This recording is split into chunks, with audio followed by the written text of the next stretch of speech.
ছিল এক ঘন জঙ্গল। সকালবেলার রোদটা তখন পাতার ফাঁক দিয়ে পড়ছে, চারদিকে চুপচাপ শান্ত পরিবেশ। একটা বর গাছের ডালে বসেছিল এক কালো কাক। তার ঠোঁটে ছিল এক টুকরো সুস্বাদু পনির। সে নিজের মনে খুব গর্বিত, এই পনিরটা আমি পেয়েছি, কেউই নিতে পারবে না।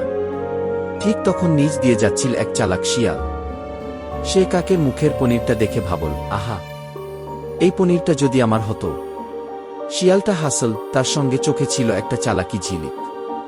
সে মিষ্টি গলায় বলল, ওহে সুন্দর কাক, তোমার কণ্ঠস্বর নিশ্চয়ই খুব মিষ্টি, একবার গান গেয়ে শোনাও না। কাক গর্বে ফুলে উঠল। সে ভাবল, আমার কণ্ঠস্বর সত্যিই সুন্দর, তাই না? তারপর গলা খোলার জন্য ঠোঁট খুলতেই প্লক, পনিরটা নিচে পড়ে গেল। শিয়াল এক লাফে পনিরটা ধরে ফেলল আর মিষ্টি হেসে বলল, ধন্যবাদ কাক, তুমি আগে থেকেই আনন্দে গাইতে গিয়ে সব হারালে। এই বলে সে পনির নিয়ে চলে গেল জঙ্গলের ভেতর দিয়ে। কাক হতাশ মুখে গাছের ডালে বসে ভাবল, আমার গর্বই আজ আমাকে বোকা বানিয়ে দিল। গল্পের শেষে জঙ্গলটা আবার নীরব হয়ে গেল। শুধু বাতাসে ভেসে এল একটা নীতিমূলক কথা, আগে ভাগে আনন্দ করো না, কাজ শেষ না হওয়া পর্যন্ত ফল নিয়ে গর্ব করো না।